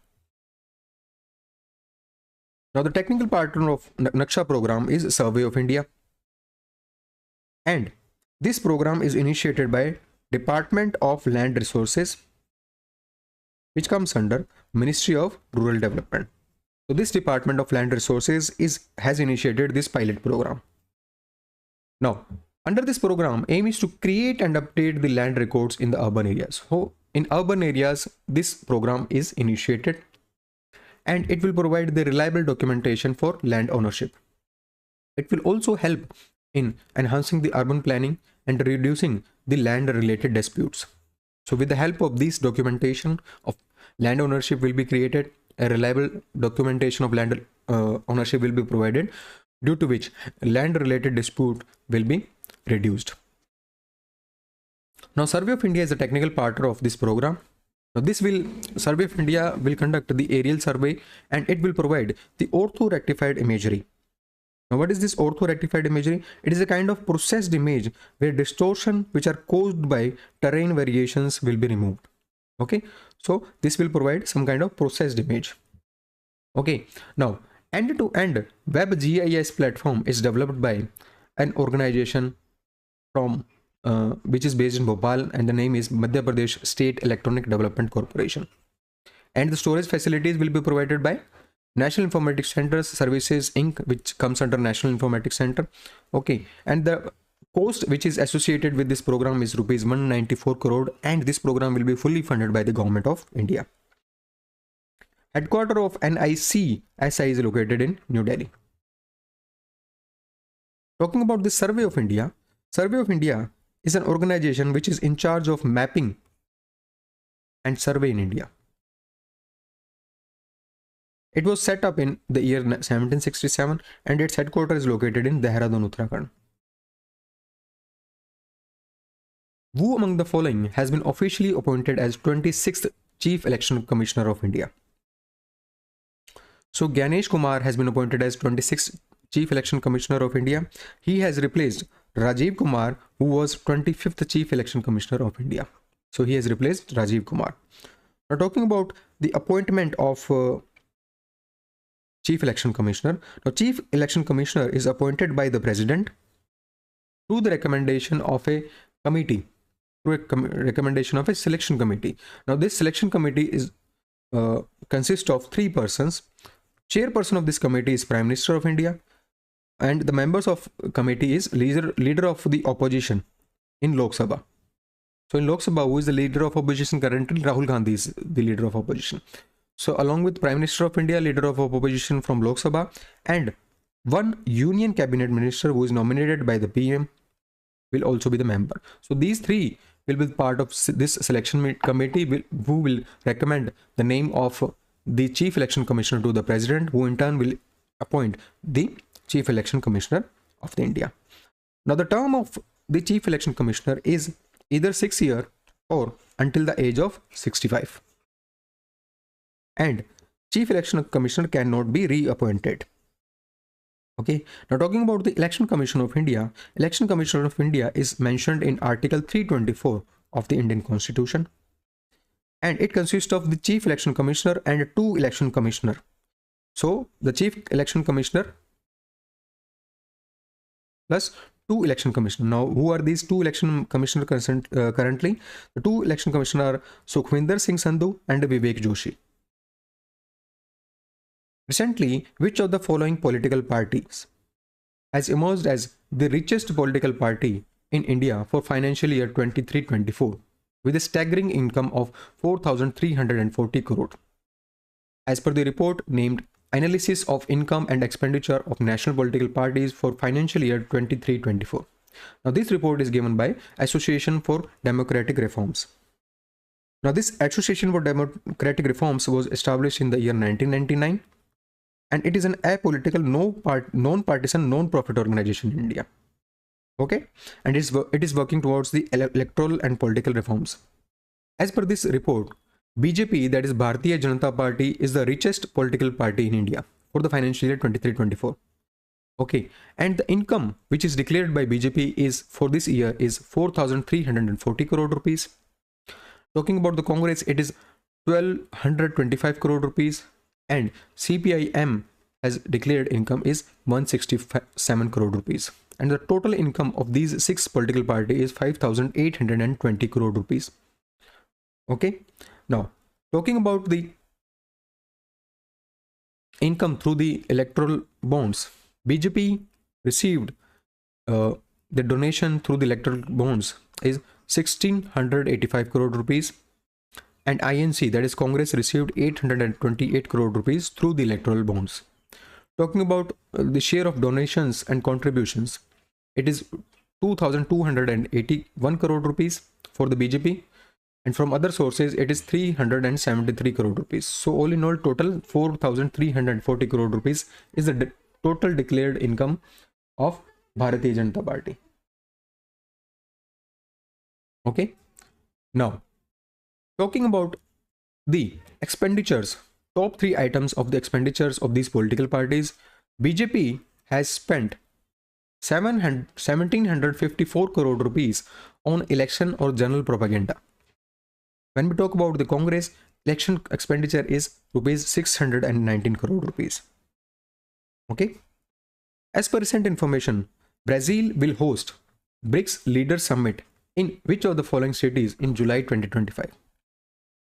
So, recently Brazil took over the rotating presidency of BRICS from 1st of January. And it will host the BRICS Leader Summit in Rio de Janeiro in July 2025. Now talking about BRICS, BRICS stands for Brazil, Russia, India, China and South Africa. And its first summit was organized in the year 2009. Currently, many other members of this BRICS grouping is including the BRICS members, that is Brazil, Russia, India, China and South Africa. Other members are Iran, Egypt, Ethiopia, United Arab Emirates, and recently Indonesia has also joined this grouping. Okay, Saudi Arabia has also been invited for this to join this grouping. Recently, Indian Navy platforms like INS Shardul and Long Range Maritime Surveillance P-8I aircraft. So these two platforms has participated in an exercise named Exercise Komodo. Now you have to tell me that this exercise is hosted by which of the following countries? Now this exercise was hosted by Indonesia, and it was first launched in the year 2014. It is a non-combat military exercise which is organized by the Indonesian Navy, and the aim of this exercise is to foster the maritime cooperation among the friendly nations. This year it is themed Maritime Partnership for Peace and Stability, and it was the 5th edition, and it is a biannual event. As per recent information, Simlipal Tiger Reserve is first reserve where Trial Guard AI system has shown success. So this is the Trial Guard AI system. Now it has shown success as an anti-poaching tool. Now you have to tell me that this Trial Guard AI system was conceived and made by which of the following companies? So it was made by Nightjar Technologies, which is based in Gurgaon. Okay, so it is based in, this is a company based in Gurugram. Okay, now what is this Trial Guard AI system? It is an end-to-end camera-based alert system. So it is designed to enhance the wildlife conservation and human wildlife coexistence in the remote areas. Okay, its battery lasts for 6 months to 1 year. It detects the target objects and transmit the real-time alerts that can trigger the rapid response to entry by the poachers. Okay, so in case of any poaching activities, this Trial Guard AI system will target the objects and it will transmit the real-time alerts to the authorities. Okay, and it can its battery can last 6 months to 1 year depending upon the number of photos it is sending, and it can transmit the human activities or wildlife activities in under 30 seconds. Okay, now it operates on low power mode when in default mode, and it can switch to high power mode when it senses any kind of movement. Talking about the Simlipal Tiger Reserve, it is located in Mayurbhanj district of Odisha. Okay. Recently, which of the following state government has launched Ji Safal initiative, which aims to enhance the livelihood of Antyodaya families, empower women, and promote economic self-sufficiency? So to enhance the livelihood of Antyodaya families, this initiative, that is Ji Safal initiative, has been launched by the Gujarat government. Now under this initiative, 50,000 families which are holding the Antyodaya Anna Yojana cards will take the benefits. So it will empower these 50,000 families in the next 5 years. Now Ji Safal stands for Gujarat Scheme for Antyodaya families for augmenting livelihoods. So to augment livelihoods of these peoples, of Antyodaya families, this scheme was launched by Gujarat government. Okay, now this scheme will be implemented by Gujarat Livelihood Promotion Company Limited, which is based in Gandhinagar, and it aligns with the Aspirational Blocks program, which was launched in the year 2023. Now Ji Safal initiative has 4 key pillars. First is social security, second one is livelihood creation, third one is financial inclusion, fourth one is social development and empowerment. So these are the 4 key pillars of this initiative. Now under this initiative, beneficiaries will be provided training and support along with the grant of rupees 80,000 to help them create the new opportunities for financial stability. So 80,000 rupees will be provided to beneficiaries along with training and the support so that they could create new opportunities. Okay, and around 10 districts and talukas of Gujarat will be covered under this initiative.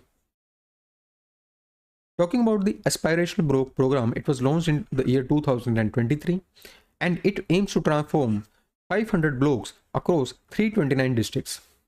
And the aim of this program is to improve the governance, to enhance the quality of life of the citizen. So to enhance the quality of life of the citizens, this program is targeted towards the 500 blocks. Recently, Central Silk Board International Conference named SilkTech 2025 has been organized at which of the following places? Now this conference was organized at New Delhi. And why this conference was organized? This conference was focused on technological advancement in the silk production. So in the silk production, what technological advancements have been done? It will focus on that. And also there were deliberations on ways to enhance the entire silk production. So to enhance the silk production, there were deliberation during this conference. Now this conference was organized by CSB, Central Tasar Research and Training Institute based in Ranchi, and Central Silk Technological Research Institute based in Bengaluru. Okay. Now this institute that is based in Ranchi was established in the year 1964, and it is engaged in generating useful technology through research and development. Talking about the CSTRI, which is based in Bengaluru, it is the only research institute which is dedicated to research and development activities related to silk technology. Okay. Recently, which of the following companies has launched a smarter artificial intelligence chatbot named Grok 3? So this Grok 3 chatbot, that is an artificial intelligence chatbot, is launched by a company named XAI. And it is owned by the Elon Musk. This company is owned by the Elon Musk. Now this chatbot employs the self-correction mechanism which avoid errors. So it employs the self-correction mechanism which can avoid errors. Recently, who among the following has been honored with a medal that is Grand Medaille, which is associated with Aero Club de France? So who among the following has honored with this medal? Tom Cruise, who is an Hollywood actor, has been honored with this medal. So why he has been honored with this medal? For his significant contribution to the history of aviation and inspiring the future pilots. That's why he has been honored with this medal. Now this medal, that is Grand Medaille, is not an annual award, and it is exceptionally given to those who made significant advancement in this sector. So it is not an annual award. Now this Aero Club de France was established in the year 1898, and it is associated with the current country named France, and it is located in Paris. As per recent information, India's first biobank in a zoo is up and running at which of the following zoological park? So it is up and running at Padmaja Naidu Himalayan Zoological Park. Now this is the first biobank in a zoo. Now this zoo, that is Padmaja Naidu Himalayan Zoological Park, is also known as Darjeeling Zoo, and it is based in West Bengal. Okay. Now this is the first time in India that such a facility is established in a zoo. Okay. And in the collaboration with CCMB, that is Central for Cellular and Molecular Biology, it will collect and preserve cells and tissue samples from the endangered animals, and from the deceased animals it will collect the reproductive cells. Now these cells will be used for the future research and potentially bring back, and it can potentially even bring back the critical endangered species. Now this biobank is also known as Frozen Zoo, which was established last year in July. Now all the samples are preserved at -196 degrees Celsius in the liquid nitrogen. Now talking about Padmaja Naidu Himalayan Zoological Park, it is located in Darjeeling in West Bengal. It was established in the year 1958, and it is largest high altitude zoo in India. Okay, talking about CCMB, that is Center for Cellular Molecular Biology, which is based in Hyderabad. It is an Indian fundamental life science research establishment, and it works and it operates under the aegis of CSIR. Recently, Aeronautical Development Agency, that is ADA, and which of the following companies has signed an MOU for indigenous development of high strength, high toughness, special grade steel MDN 100 for aerospace application. So a special grade steel MDN 100 has been developed for aerospace application, and for the indigenous development of this steel, ADA, that is Aeronautical Development Agency, has signed an MOU with Mishra Dhatu Nigam Limited. So Midhani and Aeronautical Development Agency has signed this MOU for development of MDN 100 steel for aerospace applications. Now this steel, that is MDN 100, is suitable for manufacturing high stressed aircraft parts. Okay. Now Midhani, talking about Midhani, that is Mishra Dhatu Nigam Limited, it is based in Hyderabad, Telangana, and it's come under Ministry of Defense. It was established in the year 1973.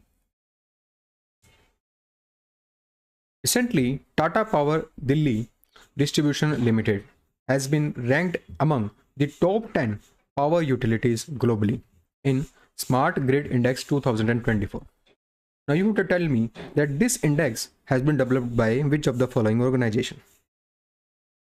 Now this index has been developed by the Singapore Power Group.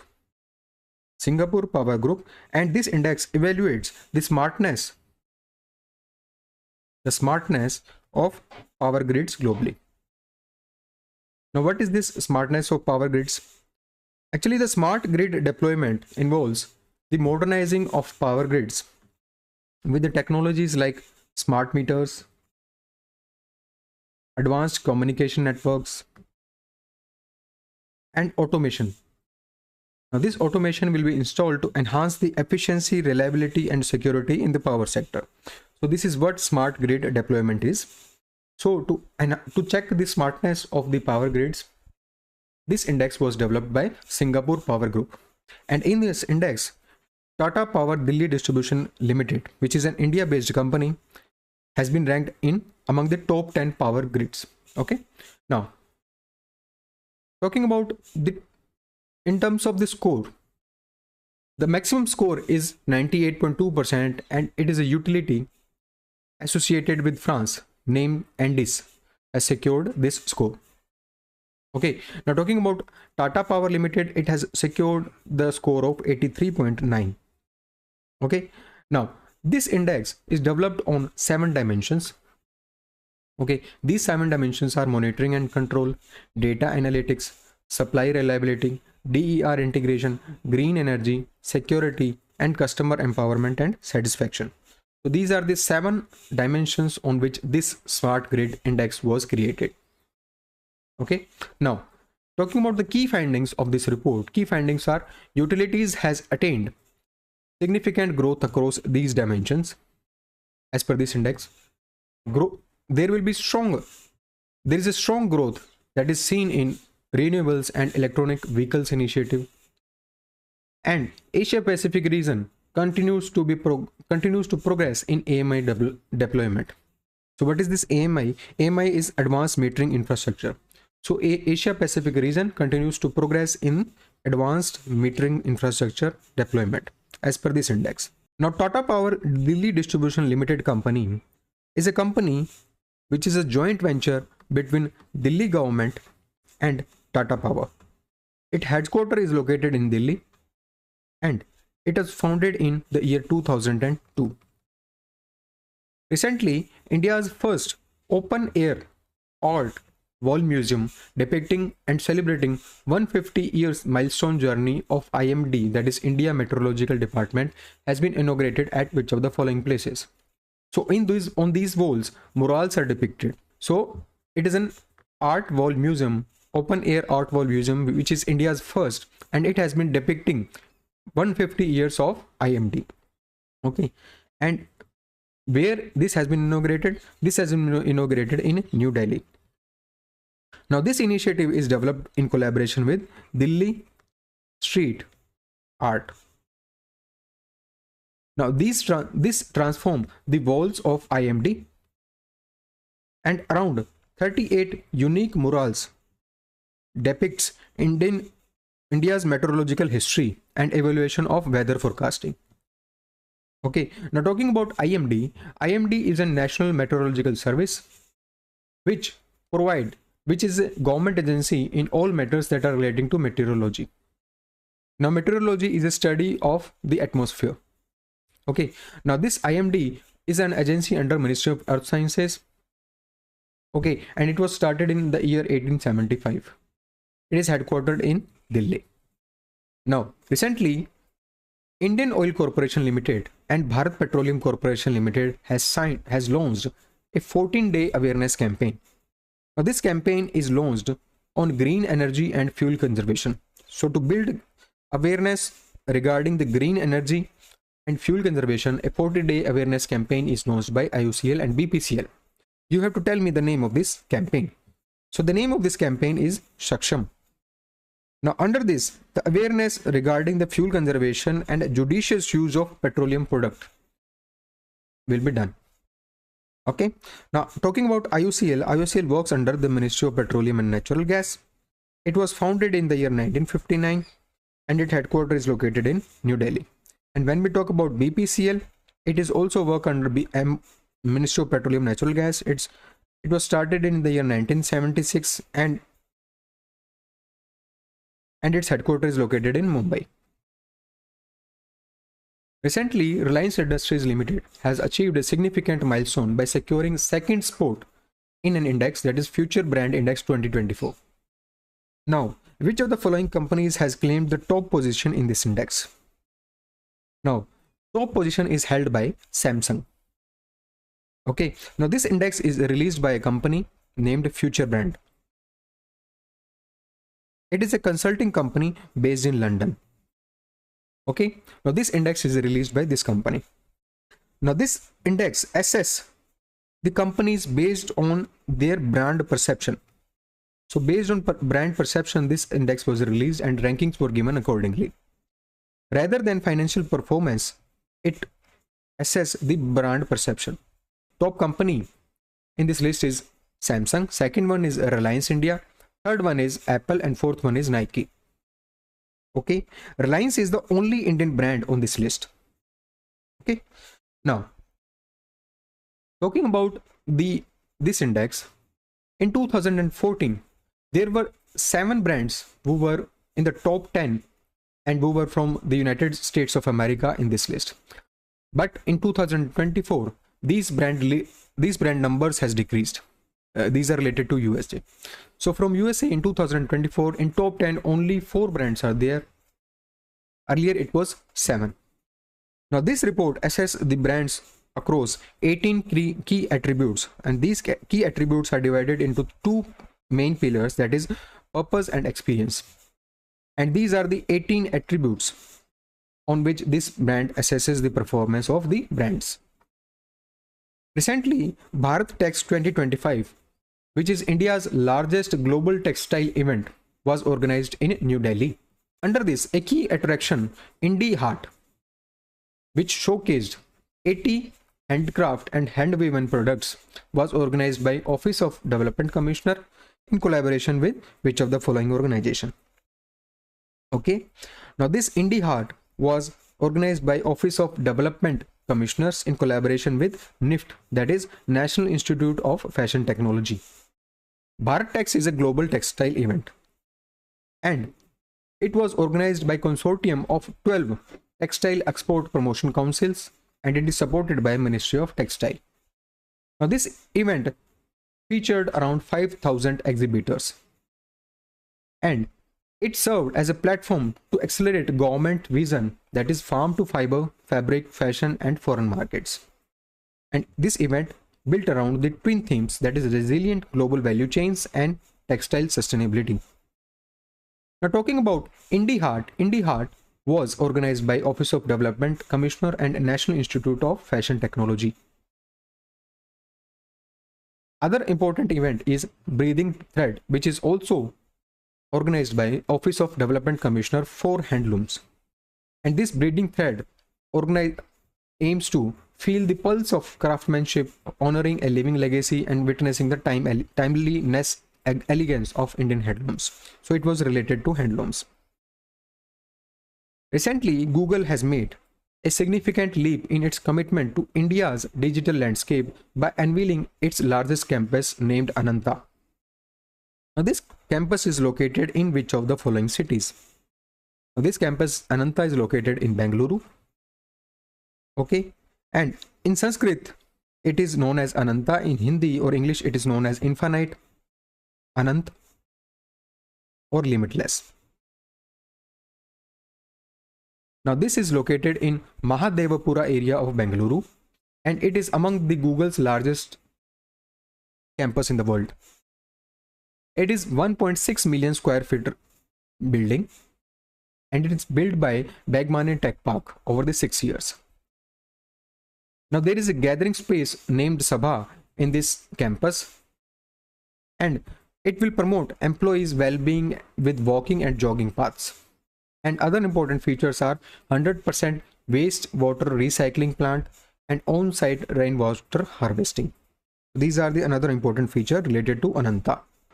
Recently, which of the following films has won BAFTA award at 78th British Academy Film Awards 2025 for the category named Best Film Not in the English Language?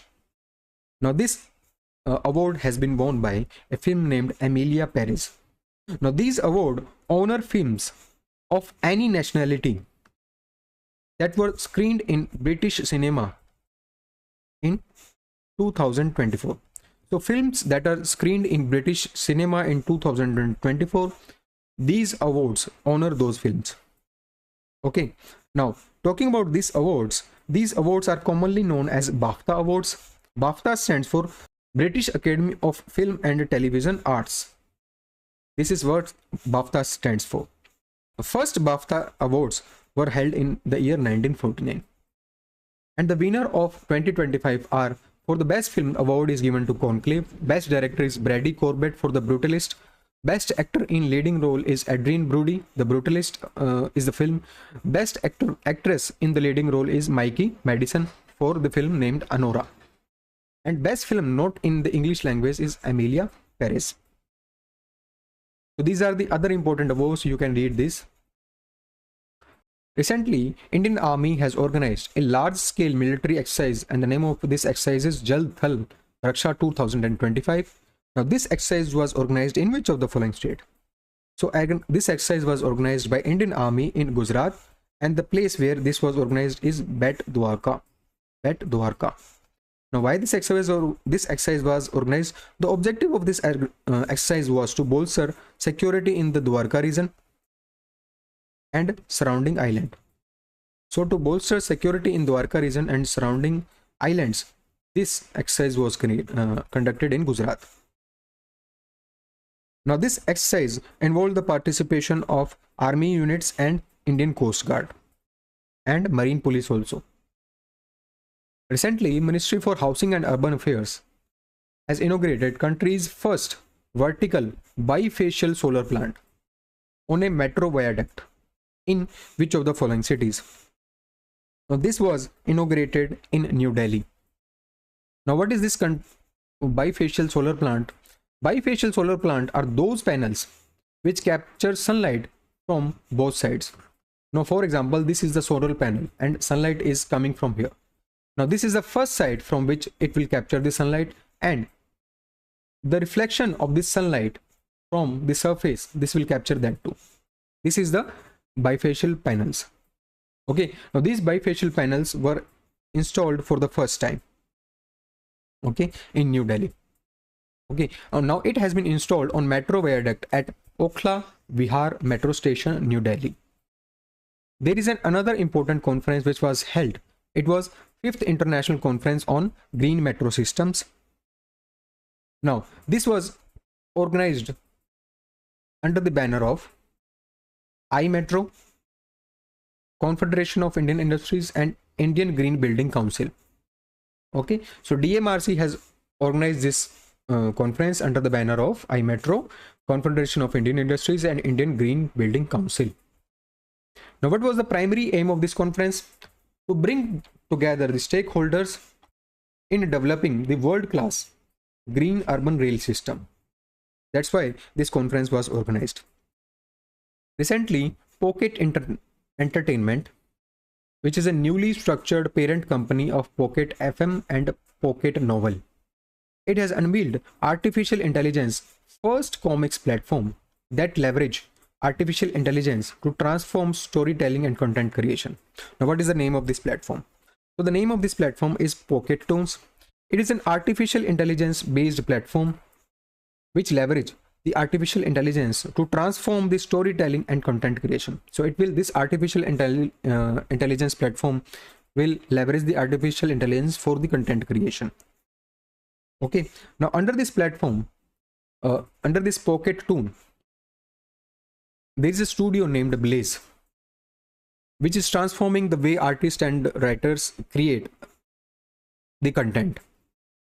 Now, this Blaze will produce the high quality episodic content 20 times faster than the industry standard. And the company stated that it will release 3 episodes for a comic each day. So this Blaze will increase the speed of developing the content. So if the industry standards are developing one content sheet, it will develop 20 times faster than that. Recently, which of the following companies has introduced Nugget, which is a no-code artificial intelligence powered customer support platform, which is designed to help businesses automate and streamline the customer service. So to streamline the customer service, a no-code artificial intelligence powered customer support platform Nugget is released by which of the following companies? So the company name is Zomato. It has introduced this Nugget platform. Now the features of this Nugget is it will develop accurate image classification, automate quality audits. It has voice artificial intelligence agents. It has artificial intelligence powered analytics. Now talking about Zomato has recently, so the board of directors of Zomato has recently passed a resolution to officially change the name of the company, that is Zomato, to Eternal. Shareholder approval is has not received yet. After receiving the approval from the shareholders, this name will be changed from Zomato to Eternal. Recently, which of the following companies has launched a service, and the name of this service is One Man Office? Now, this service will provide its sales force with a comprehensive digital ecosystem which enables them to serve policyholders seamlessly. So to serve the policyholders seamlessly, this service, that is One Man Office, has been launched by Life Insurance Corporation of India to provide its sales force a digital ecosystem. Now this sales force or this service will enhance the efficiency of the LIC agents. Okay, and it will facilitate the digital policy sales. Okay, now it will facilitate the digital policy sales. It will provide after sales services. It will track the business performance. The service is built on LIC's Ananda platform. Now Ananda stands for Atmanirbhar Agents, new business digital application which help agents onboarding the customers. So on LIC Ananda, this service, that is One Man Office service, was developed. So this was part 3 of best 300 MCQs from the month of February. I'll see you in the part 4. Thank you for watching Study IQ.